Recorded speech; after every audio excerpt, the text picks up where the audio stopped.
the thing I want to talk about is the church's responsibility in educating the community about COVID-19. I feel that the church is dropping the ball, and I'm not saying all churches, because we know there are churches in the community that are feeding the hungry. They're educating people.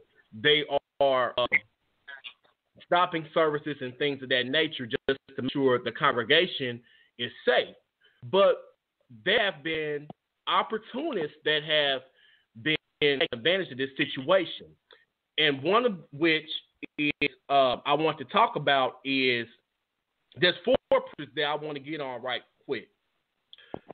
Jamal, Bryant, Juanita, Bynum, Kenneth, Copeland, and Paula White. Now,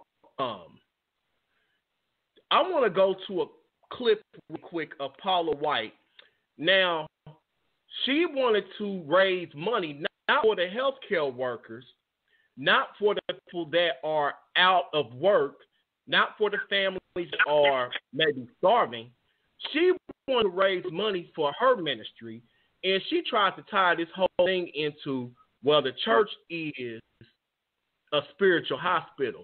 So why don't you read Psalms 90 and donate $90 to my ministry, since we are the spiritual church in the spiritual hospital?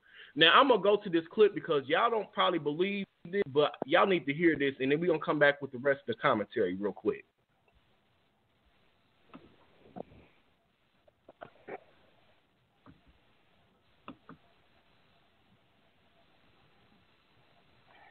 Churches do so much, not just from a humanitarian standpoint. The greatest thing we do is bring spiritual truth that transforms. What we do as ministers of the gospel is so vitally important, because every single day we are a hospital sick, not necessarily physically sick. So we also help take care of that. Many churches have health centers, etc. But we are a hospital for those who are soul sick, those who are spiritually sick, because we bring forth the word of God, and we bring forth truth. It gets deep down in your soul, in the way you think and you feel about things. Maybe you'd like to sow a $91 seed, and that's just putting your faith with Psalm 91, maybe $9 or whatever God tells you to do. If you want to be a blessing to Paula White Ministry or City of Destiny, you can go to the website at paulawhite.org. We would love you to help us and stand with us. Now, I'm gonna have to come to you first, Steve, because I know, Steve, I know you are feeling some type of way about this, because how are you gonna sit here and try to, I seen where it was building up. I said, okay, I first heard, I said, okay, maybe she's really trying to talk about something. And then she drops the bomb on us talking about sold $91 in reference to Psalm 91. How do you sit here and goop the kids, and how do you try to milk the people out of their money when people are losing their jobs, and you sitting up here asking money not to help the people or to help the healthcare workers and their families? See, how do you feel about her goop the kids?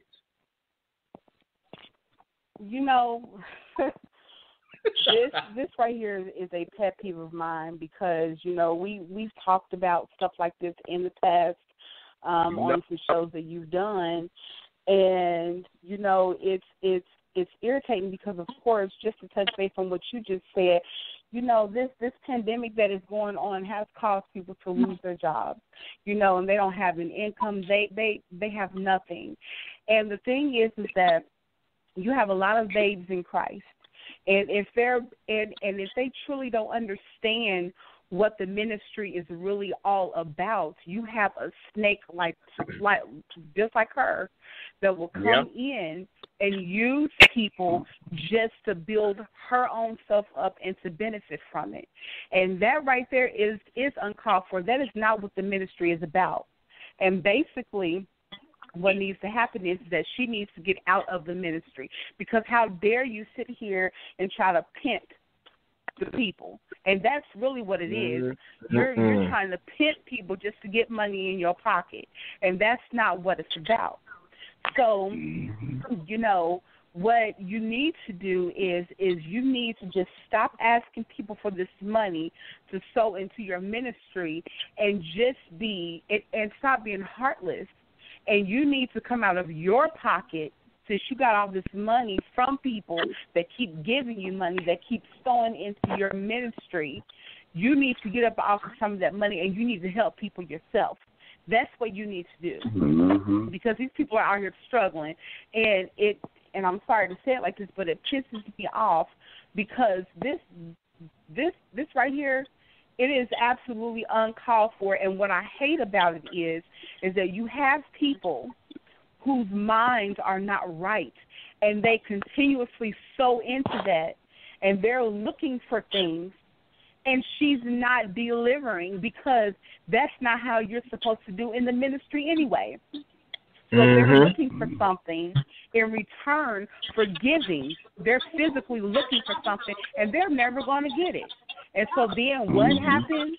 Now their whole mindset about church and the ministry is distorted, because they truly don't have a true understanding of the ministry in the first place.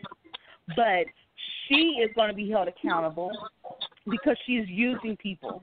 You don't do that. And God is not about using in that way. And she ought to be ashamed of herself. And if I had any authority, I'll close her whole thing down. I'll just close it down because it's filthy. I don't know if anybody's listening to the show while they're on the phone, but if you can cut down your volume, because I think we're getting feedback. Here's my thing about it.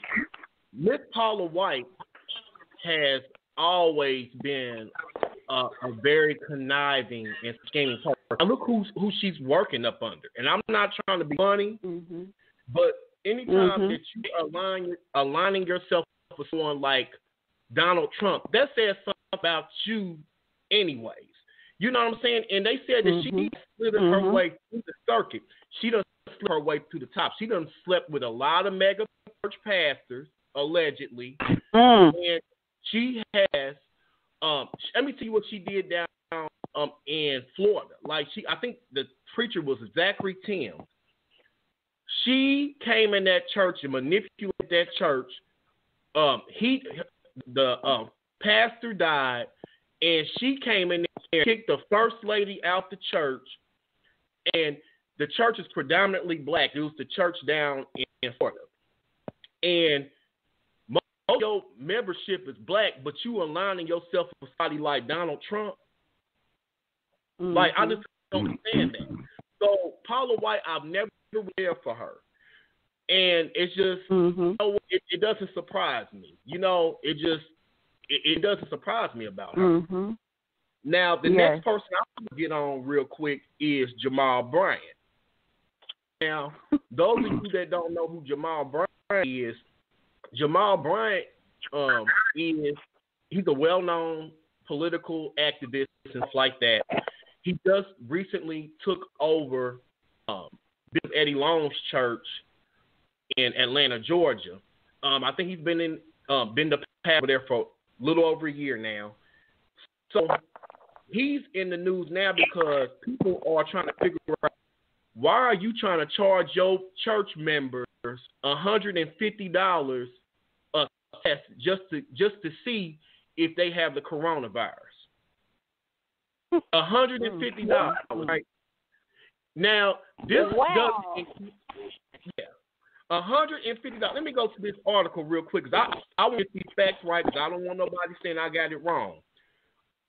This is an article from the Christian Post, and it says Pastor Jamal Bryant offers 1,000 COVID-19 tests to minorities, $150 each, then postpones the event. Now, the reason why they said in this article he postponed this event, because these other organizations weren't trying to get on board with that. And a lot of people was criticizing him. Why are you sitting being a church of your magnitude trying to charge these people when most of these people in your congregation have been laid off? They don't have that type of money, and you're still trying to come up with ways to raise money. And it's not like, okay, You get the test. What's next? You know what I'm saying? It's you paying $100, but that ain't gonna cover your hospital bills and fees, stuff like that. And this article pretty much says that the event was supposed to take place from the 4th to the 5th, but he said he's going to postpone it, or I don't know if he's going to cancel or postpone it to comply with an executive order expected to be signed by Georgia Governor Bryant. I think the reason why he probably postponed that event because he saw that backlash because he thought he was about to, line their pockets with them, them tests. And people were saying, nah, this ain't right. Now, he ain't the only one.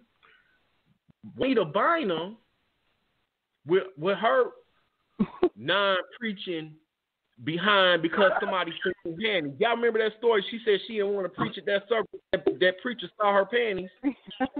Yeah. Yes.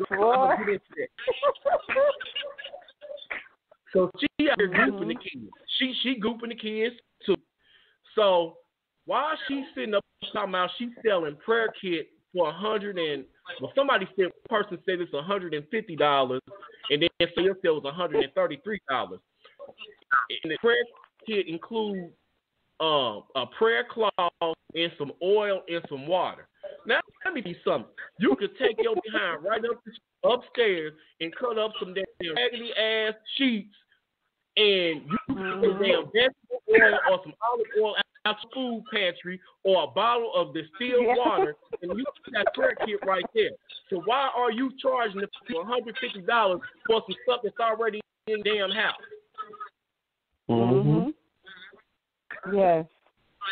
I just think I'm making it sound funny, but this is really like just horrible.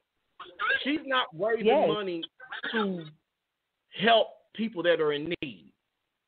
She's been known to be out here scheming and scamming in these streets.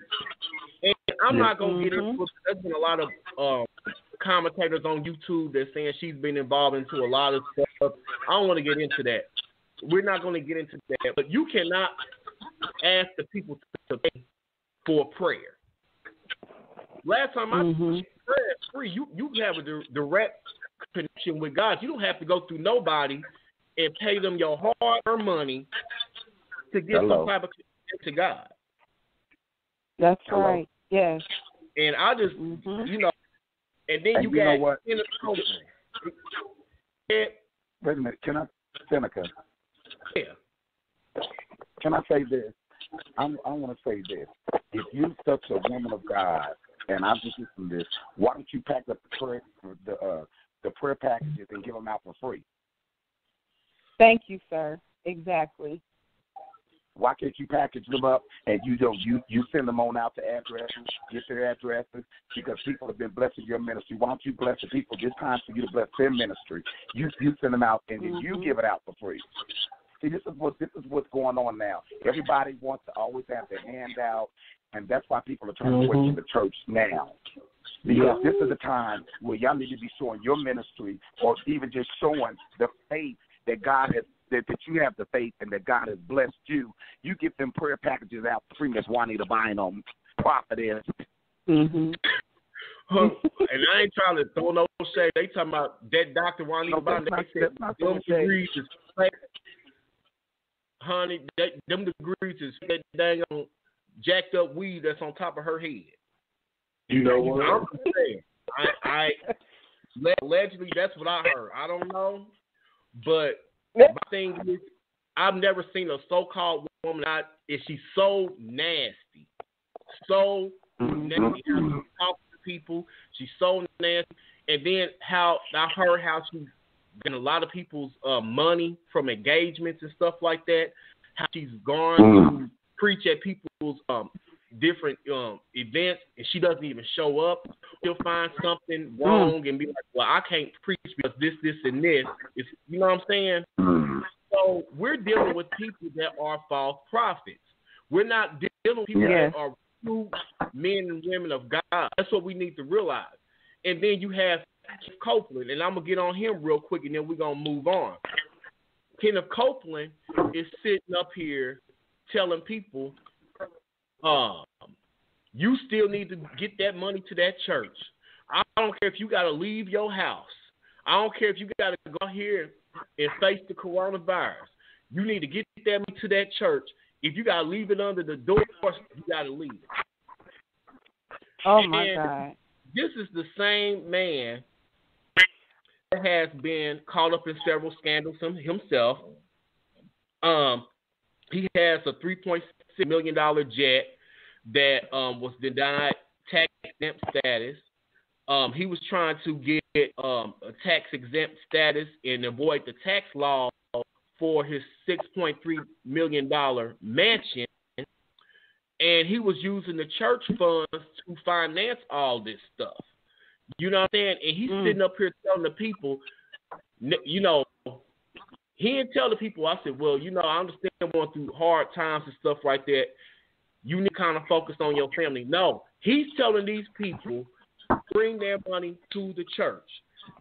Of course, you don't care about what the people are going through because you're not the one that's going without. You're not the one that's out here that's been laid off. You're not the one laying up here in the hospital, or you have to choose between going to work and taking care of your kids at home. So, is it true? Is it true that the churches that I think the government is offering the churches? I think I read on something like some help for this in this time of the COVID-19. Is that true? Well, I'm not really sure about that. If you could check into that, because I think it's some they're offering the churches some type of money, you know, even for them to pay bills or whatever. But my thing is, if they're going to give your money, listen. I'm sure if you have a $3 million jet or whatever, sell your jet and pay some of them bills. There we go. You go. But I will say this: I don't know if your church members that help your church members that are in need that are in need. Because I'm sure, like you said, Seneca, some of them have lost their jobs, they lost their income. You know, this is where the church needs to be feeding folks. You know, coming in there, you know, all your members, your tithe members, give them a check. Just like Donald Trump sending a $1,200 check. It ain't going to do nothing for nobody. Because once everybody starts spending a $1,200 check on shoes and panties and drawers and whatever, other significant other, I'm just putting it out there. That check ain't going to be nothing. Why can't the church start giving? Give your tithers that lost their job, give them something to look forward to. Mm-hmm. I'm done. I'm sorry. Maybe I'm just. No, you're fine. Because I just feel that with these churches, like, I feel like if these pastors would show more compassion towards the members, the money will automatically come in. The people will want it because you're at least showing that you are compassionate and you care about the plight of your members. Yeah. But these pastors aren't doing it. They don't care about the safety of these people. There was a church they said that they had to shut down because the pastors were so hard-headed that they want to still have members, and they said there was, I think, 24 members that ended up with that COVID-19 virus because that church didn't want to shut the doors down. You're absolutely right. He had about at least 1,000 folk in that church and was preaching and said he was not going to shut it down until the government and the government already told him that he was still having church. I saw it on the news. That's a no shame. Well, I think people that are careless and that want to defy the laws, they need to be held accountable for it. They really do. Seneca, I would tell you in this trying time that we have now, my church, my pastor had 3 days last week. We had like a food. They'll come to the church and they would give out food, and they would, you know, anybody who needed it in the neighborhood, which they do every Sunday. Well, they still feed. Well, we don't have it now since it's COVID-19, but we feed the neighborhood, and it's really crazy that he had it outside, so he was giving grocery bags of fresh greens and everything, and that shows. So there are some pastors that are caring about some of the people, not just his members, but all the members. For 3 days straight, they were doing that. Wow. And that's why I preface. Go ahead. And then we have live streaming, and I was talking to my friend who's on the phone now. We have had more people giving on that live stream because of what the church has done for the people. And that goes back to what I said. So there are and that goes to what I said. If you do right by the members, they're going to automatically want to give to the ministry. That's right. Mm-hmm.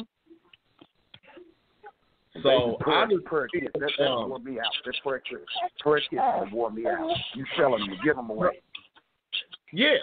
But this is the same woman that said that she wanted $100,000 for a threshing floor, a prayer floor to build her house. No. Oh my God. Oh. That's why it's gonna be a whole lot of stay-home Baptist folks when all of this is over with. That's what I'm saying. They're hurting the church instead of helping the church. You think the church membership is low now, and it's like all people that are trying to goop the people over. But I want to go to caller ending 7834, and I wanted to get your opinion on. Because I'm not going to tell them about what you do specifically or anything, but I want you to tell them about what you've seen in the line of work that you've done, and also what your church is doing. I know we've had a interesting conversation on your perspective on especially our churches, and what we're lacking as far as giving back to the community. So if you wanted to share that with us, you can. Not, that's fine. Well, first, I can just say this. My church has also been streaming. I attend the Blended Church out west off of Country Club Road. And I often have the conversation with Seneca. I was raised Baptist, and I decided a couple of years ago that it was just something more that I needed. And so I just had started attending and getting involved there. And I was just telling Seneca the difference that I've noticed is just things even in matters of giving back to the community, and also just the difference overall of just how the people are. For example, I was telling Seneca last year, we had a service Sunday where we shut down at the church was shut down. There were several different organizations you could choose from, and we did service projects. For those who could not go out, we had something in our community center for like our elders and those where they made blankets for like military families that we sent over. But we had different service projects, and one of them was we actually went out into Hallville and cleaned the neighborhood, the parks, people's grass, cut the grass, the alleys. And one of the things that I was telling Seneca was that it surprised me to realize the number of churches that sits on almost every corner, and this was on a Sunday, and how none of the church members and some of the pastors seen us out there didn't say hardly not one word. And here it is in your area, parked right across the street from where the church is. You see people out here just cleaning the park. And, I mean, we got a big old trailer because we had, like I said, there was rakes and lawnmowers and everything. Didn't say thank you, didn't say anything. It took I know he wasn't homeless, but he was drunk. But the guy said he had a bottle in his hand, approached us. He was just talking to us, and he actually thanked us for doing what we did. He said no one has never came out into the community and tried to do anything to beautify the area in which he lived in. We was right off of Sharon by the park, almost off of 10th and Sharon.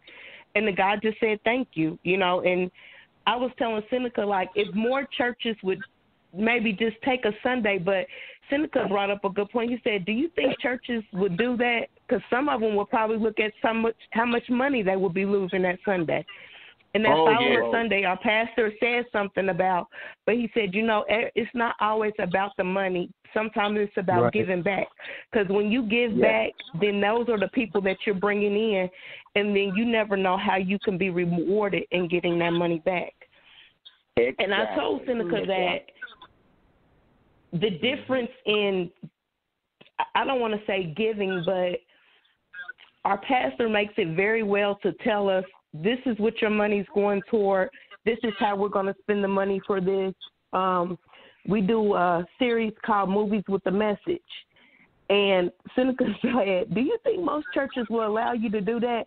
They too busy not wanting you to even drink a bottle of water. Mm-hmm. We come in, popcorn, there's a movie, and the movies are good movies. We do one through Black History, and the church is mixed. And what I like is that it educates everybody. It's an education for everybody, but it's just certain things to reach new generations and to get people involved, because the ways of some teachings, we have to change with the way the generations are changing. These kids now, everything is technology. Yeah, we got to find ways to bring people into the church. I say what you're saying. I'm saying about the blended church. My cousin, they've been going to my church with me. I left the church last year, and she's been going to the same church with me that I left. She left, and she's at the blended church. Her and her husband. That's my first cousin. And what you're saying is absolutely true. They love that church. What they're doing with the movie, with the message. So I know what you're talking about. That church is fabulous. And they get that. And that's what I love. Yes, we do.